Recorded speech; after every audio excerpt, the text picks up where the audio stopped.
Namaste, greetings and blessings, and welcome to the Center for Spiritually Integrated Arts. This is our Sunday message, and I am Reverend Dr. Raymont Anderson, the founder and spiritual director of this center. And I invite you to watch not only this Sunday message, but any of our archived messages. I invite you to join any classes or events that we have going on. I invite you to reach out and email if you have any questions. Questions about this community, questions about me, questions about what we do, or questions about this science of mind and spirit, liberation theology that we practice and teach.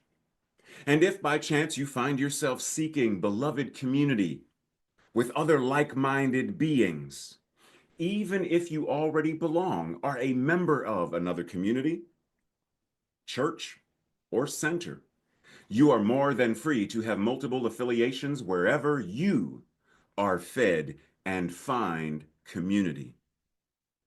You are invited.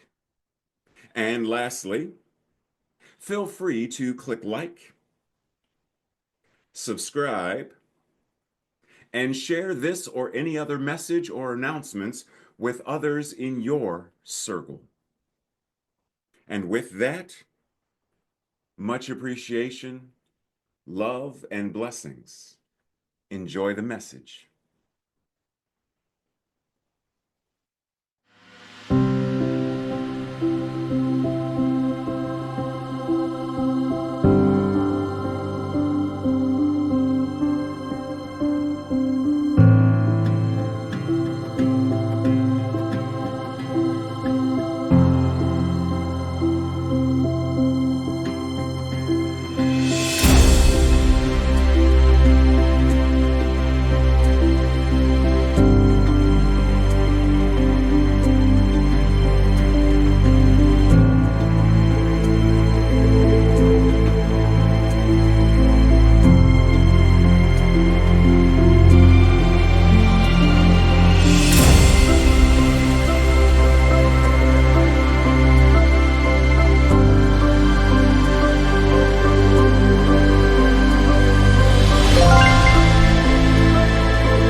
Namaste and greetings. Our conversation regarding On the Wings of Love continues as we talk about love's ascent. So if you are ready, buckle up. We start with a few questions. What does love feel like? Do we give and receive it? What does the absence of love feel like? What does it mean for love to ascend and for us to cultivate it? What does that mean? What does it look like? And when we cultivate and experience love in our lives, we tap into the uplifting power of spirit. What does that mean? And we are able to explore how this embodied love slash God elevates our spirits. What does that mean? And that enhances all of our relationships. What does that mean? What does that look like? Do we believe it? Are we living as though it's true? This week, we are going to explore some practical ways to cultivate and nurture love in our daily lives, not just on Valentine's Day. When you see these two structures, what comes to mind? Keeping in mind the title today, right?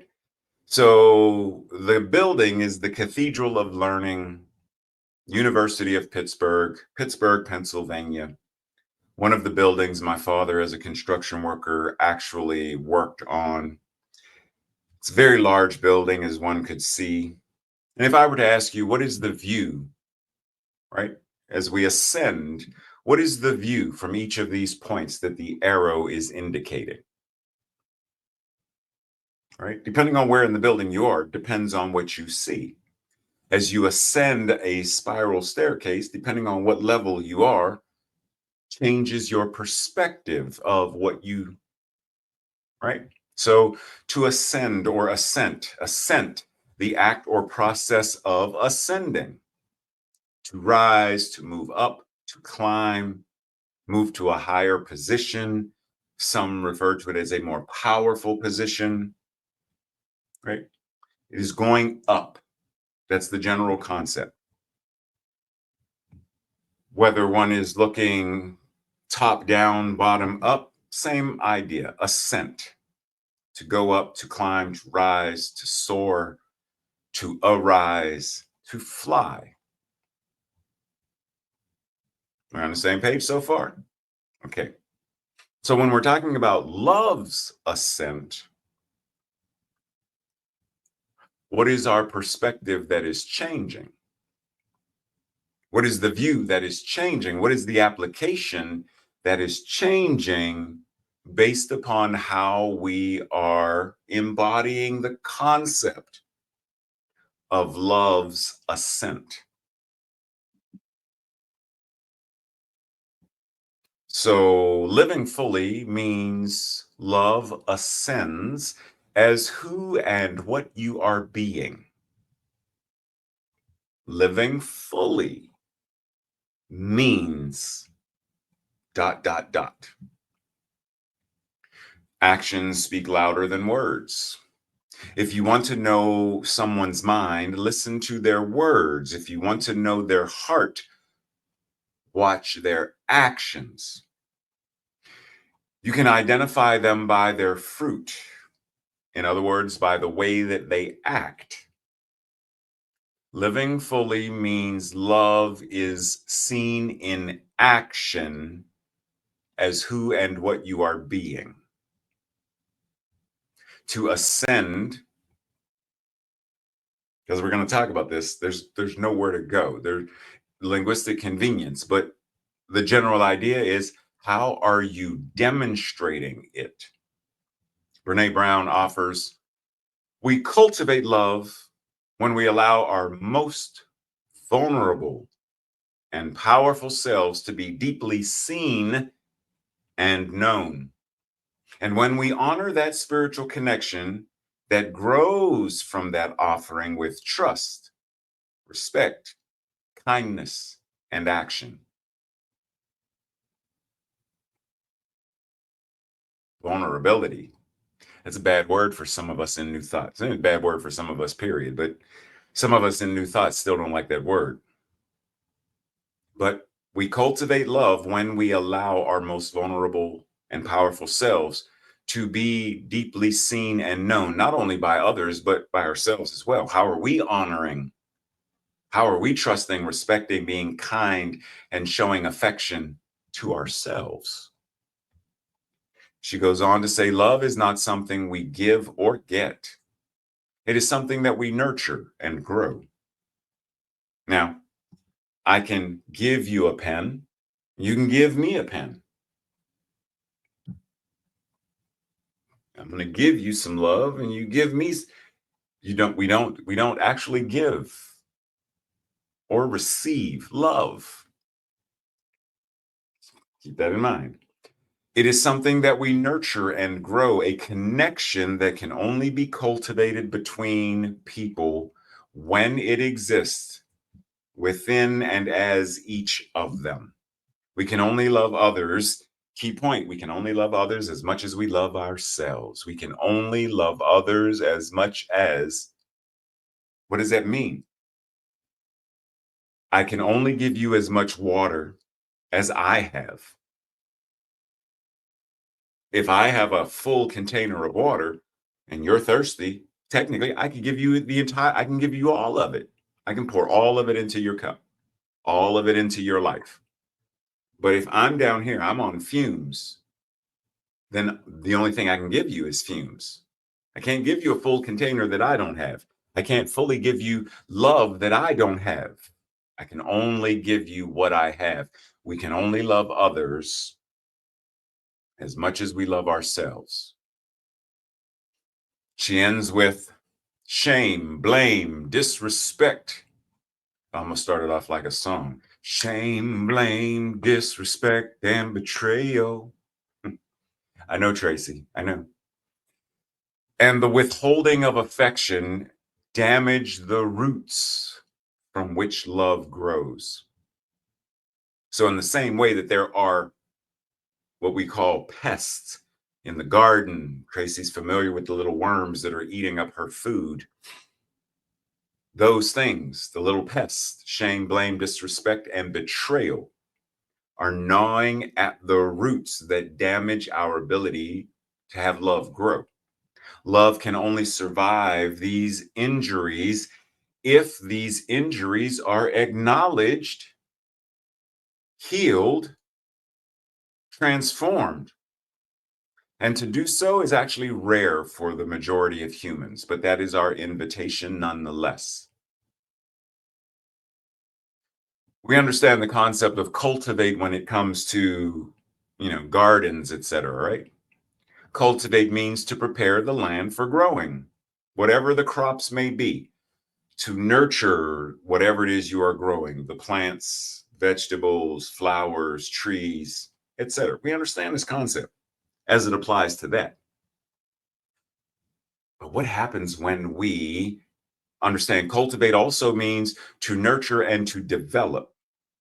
How are we nurturing and developing growth to foster the growth of something like a relationship or a skill? Cultivate means to foster the growth in a relationship, to foster the growth of a skill, the development of a skill. Cultivate also applies when we talk about nurturing and development, as in developing certain qualities, certain abilities, qualities such as good judgment, the refinement of taste, one's palate, a strong work ethic, etc. Cultivate also social and personal development, seeking friendships and cultivating relationships, because it involves actively seeking out and nurturing said friendships, said relationships, and or business connections. All of these are things that we cultivate, as well as social and personal development. How are we refining ourselves? How are we working on our own personal growth and development through learning, through education, through any other forms of self-improvement. How are we cultivating? So, in essence, cultivate means, or it implies, effort, care, and focus on making something more fruitful, making something multiply and grow. Dr. Holmes says, but the great love of the universe must be one with the great law of its own being. And we approach love through the law. This then is the teaching, love and law. As the love of God is perfect, so the law of God is also perfect. We must understand both. Now, pause for a second, breathe that in, and ask yourself, how does this tie in and apply to what we've talked about thus far?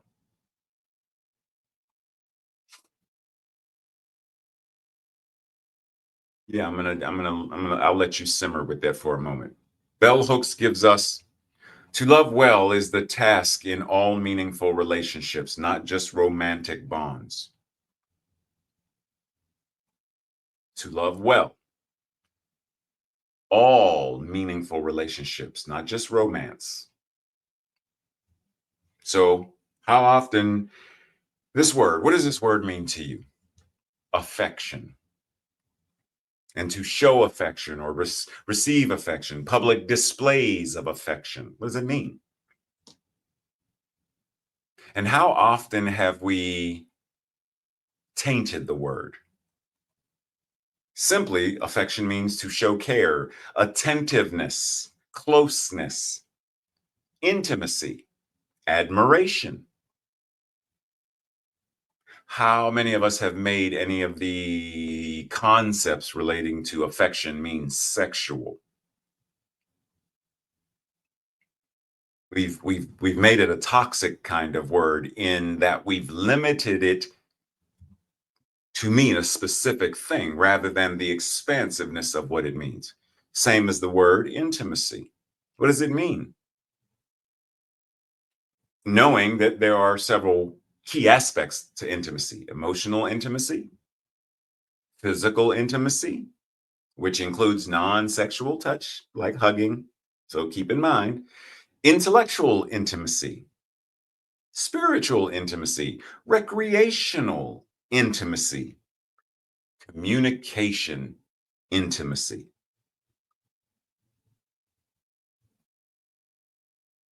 What do these mean? And remember, we can only love another based upon how we love ourselves. We can only be intimate to the degree that we are intimate with ourselves without making this toxic as we have done as well. Intimacy has become a bad word kind of thing. Once again, relegated specifically to romantic or sexual relationships rather than the full expanse of what it can mean. Monday, June 3rd, 2024, one of the daily guides that I wrote, be bold in your practice. The first quote is a Toni Morrison quote where she said, you have to practice God. You have to think God carefully. Let that sink in for a second. You have to practice God. What did we say a few slides back? They will be known by their fruits. In other words, by their actions. Actions speak louder than words. You have to practice God. You have to think God carefully. Living fully means practicing God boldly, audaciously, not in secret. In what way are we doing this? In what way are we embodying and expressing and practicing God boldly? When you see any of these images, what comes to mind? Is there a word an idea, an emotion, a feeling that comes to mind when you see this? Could be several things: loneliness, isolation, sadness, grief. Specifically, we are delving into the space where the US Surgeon General in 2023 talked about our epidemic of loneliness and isolation. He warned that about half of US adults are experiencing considerable levels of loneliness, which can affect physical, mental, and societal health. Loneliness can affect our physical health. He says, I think there are a number of factors that are contributing to our loneliness. Today, we tend to get together less for dinners with friends or neighbors. We also have more time. We also have more of our time siphoned off by social media and online interactions, which may be helpful in some ways, but can be taking time away from other valuable in person interactions that we used to have. Even though there's a lot of great benefits to technology, what we see is that the ability to get everything delivered to us where we are means that we also just encounter people less often in the grocery stores, less often in the retail stores, less often in our neighborhoods in general. And this is an epidemic of loneliness and isolation that has been building for years. The pandemic just made it worse. And he goes on, so I invite you to come back and read the whole thing. In what way is loneliness preventing love from ascending? In what way is this lack of ascension impacting our health and well being? Are we self selecting to be isolated and not realizing that loneliness is brewing under the surface? And even if it's not loneliness for us, what are we doing individually and collectively to help take care of others who are experiencing loneliness? Dr. Vivek wrote a book, Together, The Healing Power of Human Connection in a Sometimes Lonely World. I've been thinking about doing this as a book study because this is important work. Because creating a world that works for all also means being a 21st century New Thought Good Samaritan. If I recognize a neighbor who is lonely, what am I doing to help them in that? How do I show up and be together with them, to be a loving presence with them? Because if I'm not doing that and I see it happening, then I'm part of the problem. When we are together, we are not just stronger, we are invincible. Let that sink in. Rendi is offering us, we are invincible when united we stand, divided we fall. So when we are together as beloved community, we not only are stronger, suffragists, when we are together, we are not just stronger, we're invincible. Civil rights movement, when we are together, we are not just stronger, we are invincible. The gay liberation movement, when we are together, we are not just stronger, we are invincible. We could apply this to any number of things. So in New Thought, are we together or are we siloed? Are we demonstrating our strength together? Because if we are doing that, then we're invincible, and a world that works for all is inevitable, if that's what we're doing. So Jesus called them together and began to speak to them in parables. How can Satan drive out Satan? If a kingdom is divided against itself, it cannot stand. If a house is divided against itself, it cannot stand. And if Satan is divided and rises against himself, he cannot stand. His end has come.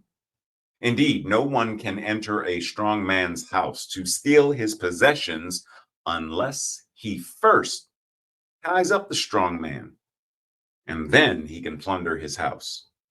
Now, note, keep in mind, we do the metaphysical thing regarding Satan, etc. So, how can a lie drive out a lie? Right? How can an accusation make an accusation less of an accusation? But the concept we're asking is, where are we divided against our own selves?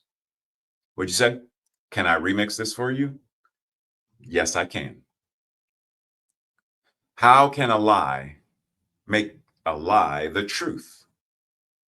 How can a deception deceive you into truth? A mind that is confused and divided against itself is a mind that is maligned with non life affirming mental equivalents. And that mind cannot truly prosper. Any aspects of our lives, any aspect of our lives that is divided against itself and is in opposition cannot cultivate peacefulness, cannot cultivate harmony or a world that works for all. Just as a consciousness of war cannot ever produce peace. Fear and imitation and intimidation, yes, but not peace. And you are welcome.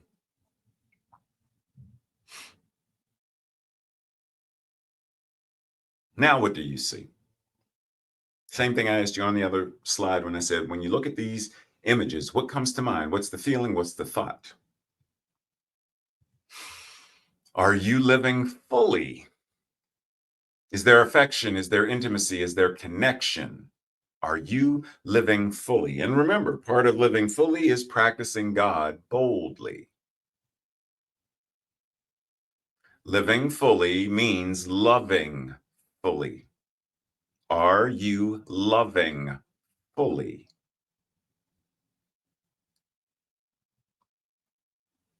Many people are starved for love. Their plates, their hearts, broken and empty. If God is love, however, why are so many of us starving for love? That's a really good question. If God is love, why are so many people starving? Not only will he work for food, but he is willing to work for love, simply to acknowledge, like, see me. Why do so many people walk past the unhoused and not even acknowledge that another human being is lying there? I understand that there are moments and times when they may be experiencing a mental health crisis. They're screaming at a wall as though it's a friend, enemy. And so, for our own safety, we may not, but there are many unhoused people. Not all of them are terrifying and scary in the moment. And yet, we still avert our eyes. We still turn away. He says he needs a miracle, or they say they need a miracle. This individual, this human, needs a miracle. We are the miracle that they seek, but are we willing to embody that truth and serve? A miracle is not some fancy extra. It's not like putting whipped cream on ice cream or on a cake or coffee or whatever. We are it. It's not this thing other than us. We are the way the miracles in life show up. The Good Samaritan is demonstrating, is practicing God, is being a miracle, is being humane in his treatment of another human being.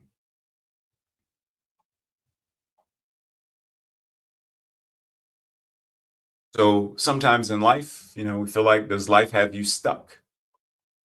Sinking in the sands of, you could fill in the blank, sinking in the sands of political chaos, sinking in the sands of fear, of worry, anxiety, sinking in the sands of bankruptcy, homelessness, many things, right? Do you feel like you are sinking? And if so, what can we do? Many of us know this feeling in one way, shape, or form. We know it all too well. So, what do we do about it? How can we support one another in the process of getting out of the sinking sand, getting out of the problems in life, getting out of the gutter, whatever the concept? How do we support and help one another? Marianne Williamson says, the most powerful thought is a prayerful thought. When I'm praying for you, I am praying for my own peace of mind. I can only have for myself what I am willing to pray or wish for you. And we just say that about love. You can only love somebody to the degree that you love yourself. But we can't stop here. Feet and move your feet. Remember that prayer is a verb. Your life is your prayer and it is your amen.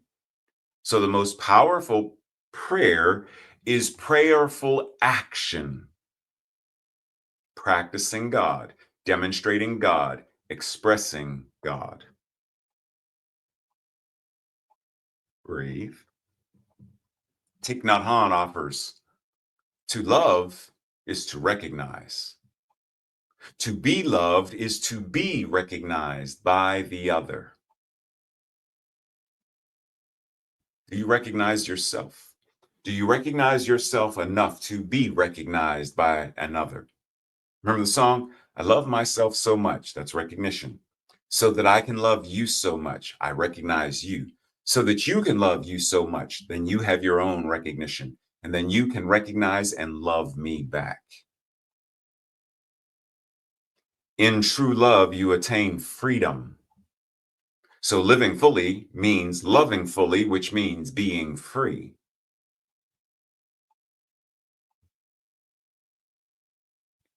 None of us are free until all of us are free, which means none of us are loved until all of us are loved.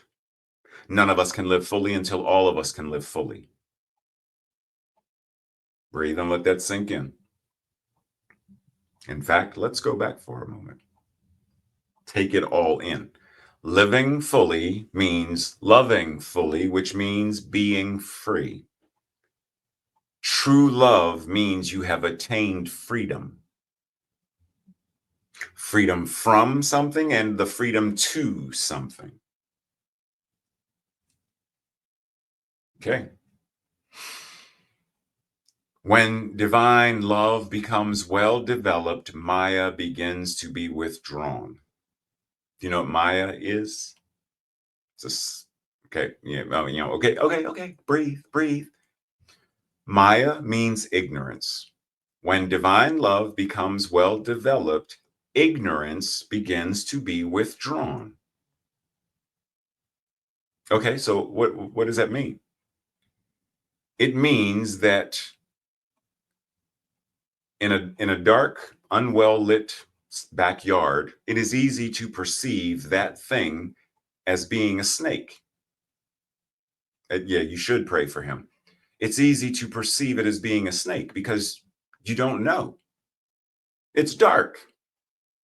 Maya, ignorance, in his ignorance, his perceptions fool him, and he believes the perception to be true.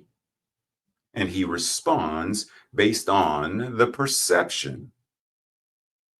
So, our invitation, as one of the great sages used to tell the story about the rope and the snake, and, yes, this whole concept. I invite you to come back and read this.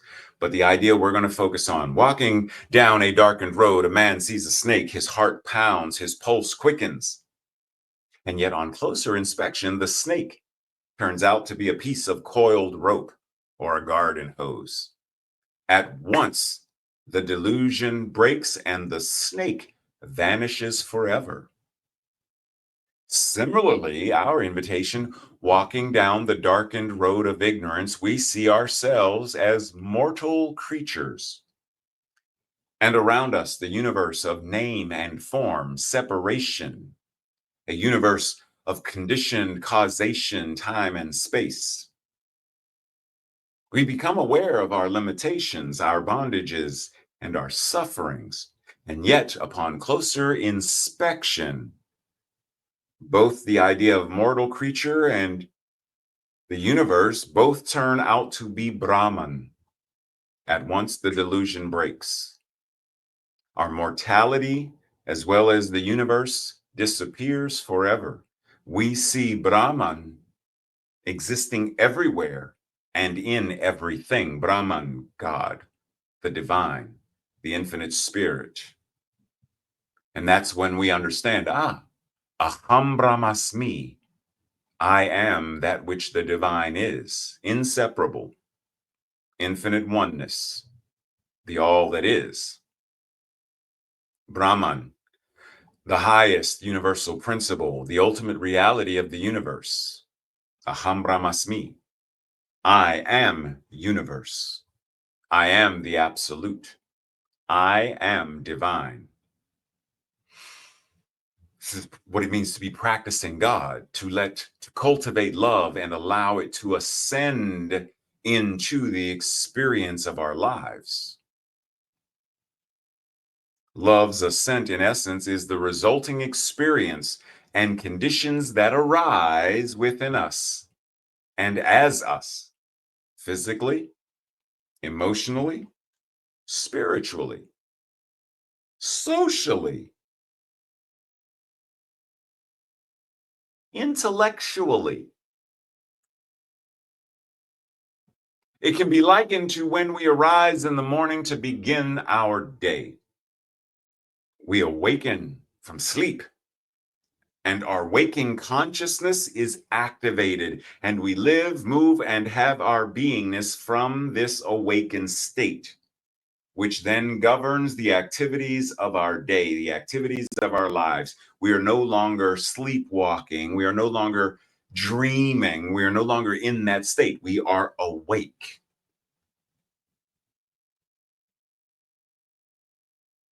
And being awake changes how we move through life. So ask yourself, which woman's consciousness matches you? I don't want to wake up. I don't want to wake up. I don't want to get up. I don't want to wake up. I don't want to get up. I don't want to wake up. I don't want to get up. I'm awake and I'm ready to arise. I'm awake and I'm ready to arise. Time for me to arise and shine. Aham brahmasmi. I am the divine. Yeah, no, I broke into, I know. You didn't know you were getting a concert from now on during, okay, well, you are. But seriously, which consciousness are you ready to rise and shine? Is that your normal default setting? Or are you mired down? Oh, no, I don't want to get up. I don't want to pray. I don't want to meditate. I don't want to be nice. I don't want to be kind. I don't want to practice God. It's too difficult. The Science of Mind and Spirit 4.0 gives us the means to take flight and soar in our lives. And the more we embody it, the more we arise, like the new Superman in the James Gunn film. He says, I am as human as anyone. I love. I get scared. I wake up every morning and despite not knowing what to do, I put one foot in front of the other and I try to make the best choices I can. I screw up all the time, but that is being human and that's my greatest strength.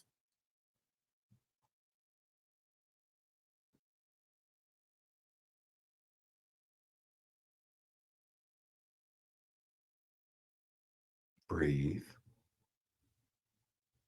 And the Science of Mind and Spirit 4.0 reminds us that we can declare and embody I am as divine as everyone and everything. I love because I am love.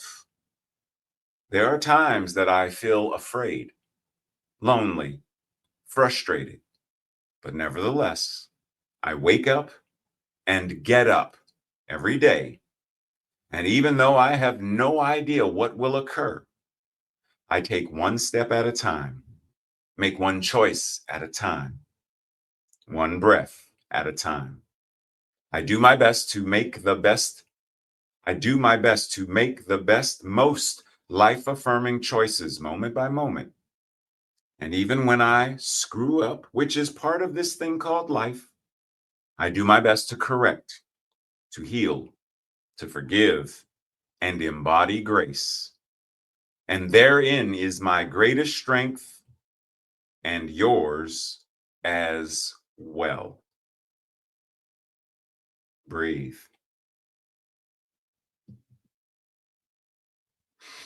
This week's affirmation, our declaration, my life. Oh, I'm jumping right into it. First, I'll say it. If it resonates with you, I invite you to repeat it with me the second time. My life expands to new heights because love lifts me and keeps me soaring. My life expands to new heights because love lifts me and keeps me soaring. This week's journal questions for your own personal practice or the Thursday night study group questions. What can I do this week to cultivate love and arise more fully? When have I operated from a misconception of what love, affection, and intimacy mean and look like in experience? Where did that misconception originate? When have I and when do I feel lonely?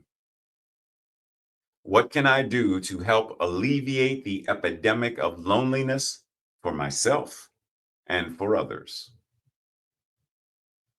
What is the evidence that shows I am either living fully or not?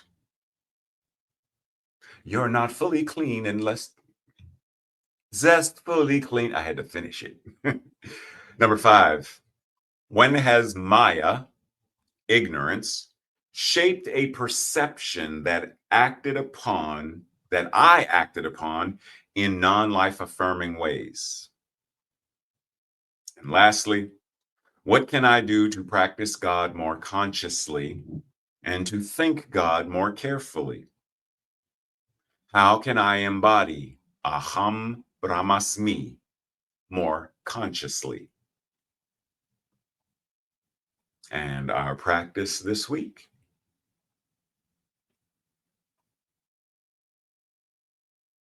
Who is it? Oh, y'all switched up on me. Oh, what we doing here? For 1 week, experiment with all 5 love languages in the context of how love arises through your practice. Mhm. Embody as many of the love languages as you can with as many people as you can. For 1 week, experiment. Go for it. And we enter into that infinite space of prayer where we know, where we embody, where we arise in and as love itself, where we know that that which God is, source is, the infinite is, all of what it is, we are. Because there is no separation between it and us. There's only what it is as us. And so we breathe and allow this infinite awareness to move through us, to show up in expression as our actions, so that our affirmations are not relegated to words alone, that our prayers are not words alone, but that our affirmations and declarations and prayer show up as the way we live. They show up as the way we navigate life, the way we interact with other humans, the way we interact with nature. All of it is a prayer. All of it is our amen.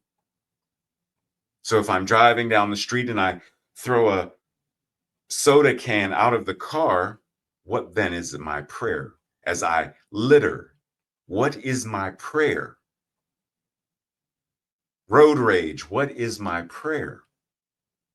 And I'm not saying that there are not going to be moments of road rage and frustration and fear. But as we heard from Superman, we make the mistakes and then we correct. With grace, we forgive, we heal, and we arise anew. So in this moment of this breath, we let go of any past mistakes, do what we need to do, recalculate, recalibrate, arise anew. It is a new morning. We need not carry Saturday's meal into Sunday's breakfast. My dinner last night has been ingested, has moved through my system. I release it in the morning into the temple called toilet. I flush, I release, and I let go. And from this new space, I then ingest breakfast, which then becomes lunch, which then becomes dinner. I arise anew, awake and ready. My actions demonstrate how I am practicing God boldly, moment by moment, breath by breath. My life is my prayer. My life is my amen. And that is true for myself and for all. The law says, yes, it does what it does. It manifests accordingly. So we breathe. And so it is. And so it is. Blessings. May you have a week filled with joy, filled with love, filled with gratitude and grand experiences. Blessings. See you soon.